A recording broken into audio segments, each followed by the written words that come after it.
about what it feels like, what this whole experience has been like, getting your first PFL win? Yeah, it was a long week. It's a long camp. I got a lot of things going on, trying to get my new gym ready. So like everything that could go wrong has went wrong. Even when it came, one of my corners last minute didn't order his flight. So like he contacted me on Monday, like, hey, I need to get my flight. I'm like, don't if you ain't got your flight right now, let's not deal with it. So like everything that could have went wrong in the last couple months have went wrong, and I pushed through. We here, we got the win, so it feels good. Does that make the win even better when it It comes does. to It does. Even with the holidays, missing time with the kids, missing time with the family, making those sacrifices in life, but to come out on top, you kind of pay it forward a little bit. Can you talk to us about that first round? I mean, how do you recover from, almost getting knocked out while holding a spot? I mean, that was wild. What goes through your mind? How are you able to dig deep and come back and win that fight? It's funny, like when I fought Ian Heinisch, I did the same thing. Like I'm really good at like running the pipe, and when guys against the cage, I'll drop down to a single and high leg it. And guys start punching there now. They don't want to get taken down. I guess guys don't want to go to the ground with me because they know, probably gonna keep him there for a little bit. So he started punching, caught him with some punches, yeah, and I had to recover quick. Thank you. And then Derek, right here, man. Congratulations, man. It's nice to see you back in the win column. So I know you're a betting man, and you were the underdog this fight, man. People were writing you off. So how does it feel to like prove to the public that I'm not done? I'm Derek Brunson still here. Yeah, for sure. I put in a lot of work. The biggest takeaway from this fight was to go a good 3 rounds, and at the end, I wasn't breathing hard. I wasn't tired. This is the first time in my career where I was super motivated to run, 10 to 15 miles per week, every single week for the last like 8 weeks. Before from wrestling, the doctor's like, hey, maybe you should do strength and conditioning, other stuff instead of like doing so much road work. But like for me, in these high level fights, you have to do road work. And so I really dedicated my time to that. Every morning I'm getting up, hitting the road and really pushing through with my cardio. So even though I didn't get to finish, I'm still pleased with, I was able to go 3, 4 rounds. If I would have did that in my last 2 fights, I would have won those easily if you go and watch those fights, so. And then also I want to touch on, you talk about the gym that you have, Brunson MMA and Fitness. As a fellow NC native, I really respect what you're doing because we don't really have a lot of gyms out in NC. And how does it feel really, because you're towards the tail end of your career, to kind of jump into that mentorship role for younger fighters? Yeah, it feels good, I learned a lot of things by myself and on the fly that these guys train at my gym, they have no clue. And the stuff I hear them say is like, oh, I thought that when I was younger too, but I was way more ahead of you guys. So yeah, just kind of giving back and like teaching these guys the way, and even when it comes to business, when it comes to like entrepreneurship and stuff like that, I got guys that's like fighting on a high level that I manage, and I'm teaching them guys how to buy houses, stuff like that. Instead of blowing all your money, now you're like fight to fight, so. I got one more fun question. So I know you call yourself the Parlay King. You have a lot of fights now. What gets you more stressed out? Going into the octagon or sweating that last leg of the parlay? You know what? I'll automatically assume that I'm going to lose my last leg of my parlay, so I don't even care anymore. I'm just like, oh, of course. It'll be like a team that averaged 60 points a game, and they come out and drop 90 points that game, a college game. Or like the ref calling a foul on every single play, and the score just go up crazy. So, yeah, I'll automatically assume I'm going to lose my parlays. Love it. Make sure you post those locks on Twitter for another. For sure, for sure. Derek, what was the biggest difference from fighting in the PFL Smart Cage to fighting in the UFC that you've been most of your career? It felt good in there. They got these little things that tell how fast you punch, how many punches. I think that's pretty cool. It felt good just to be in there. I watched it on TV, and to actually get that experience was good. So you landed a big barrage of punches throughout most of the end of the first round. Do you think the fight should have been stopped at any point, or did you think he was actually still in there and still kicking? Yeah, I think it should have been stopped, but I mean, it wasn't, so he proved that he can keep going. Also, I would like to be able to elbow there. I had to tell myself not to elbow. I'm like, oh, don't elbow, like punch. He's tying up my arms. 1 or 2 in that exchange. Yeah, possibly, but. Awesome performance. Thank you. Derek, congratulations on your win. So, obviously, you transitioned over to the PFL, and you naturally could be at 185, so obviously you don't have a 185 division. Just talk to me about preparing yourself to go compete possibly for 205 division. Yeah, that's not cutting weight, which is always good. But with the acquisition of Bellator, the 85 is inevitable for them to have. So there's some options there. I guess going into the future, we'll see what happens. Jake Paul, he called me out a couple years ago, and now we're in the same promotion. So you never know. I mean, he liked the older guy, so I'm right here for him. You talk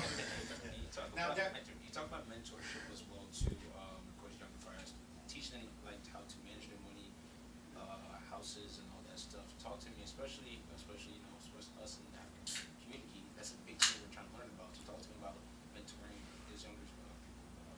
Yeah, it's just for instance, I got a fighter, Vitor Petrino. I don't know if you guys heard of him. I managed him. I started managing him when he was 3-0. Now he's 10-0, 3-0 in the UFC.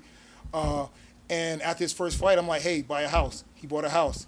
And then after that, I'm like, buy a car. He bought a car. So now he have all these things, so it's not stressful. Like, he don't have to fight. I'm like, you want to fight? Or he get a short notice fight, talk to his coaches. He's like, let's get a camp, you know. Whereas if a guy is not managing their money properly, they're like, oh, I got to fight because I spent all my money because it's not that much money and I just started my career. So, like, he's not having those type of problems because he learned how to manage his money, put money aside, not spend all his bonuses, buy houses, you know, so he's not stressing about stuff like that.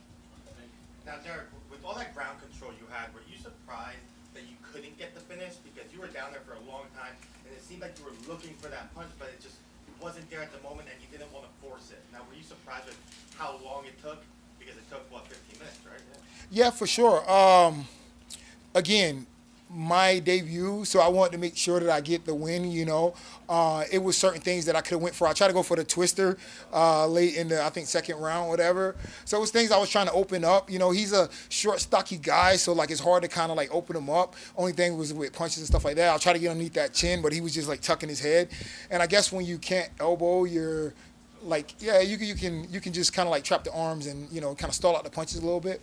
But I think, you know, going forward, we'll definitely find a little bit more openings there. Awesome, good. Jerry, now North Carolina MMA has been on the rise. Do you have any younger prospects that the world doesn't know much about that you want to give a shout out to or you think is going to really thrive in the future? Yeah, for sure. I got a kid that's been training with me since he was about 15, and he's 18, 19 now, and he's 1-0 as a pro. He's kind of like Rory McDonald, little short beach looking white guy that you probably think you'll whoop his ass, but like he's super tough, and I love the kid. He's been working hard, and he got a younger brother who's like 13, who's like really good with like amateur boxing. You know, he's same thing. And so I got these guys coming up, and then I have a heavyweight prospect too. He's about 25 years old. He's 3-0 as a pro. So we got a couple guys out of North Carolina scene that haven't been heard up that's coming up.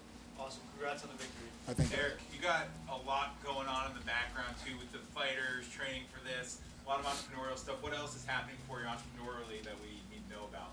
Well, the gym. So my gym is in the mall. So like right outside of my gym is Dillard's. You know, you got Shoe Carnival like in a big like strip mall or whatever.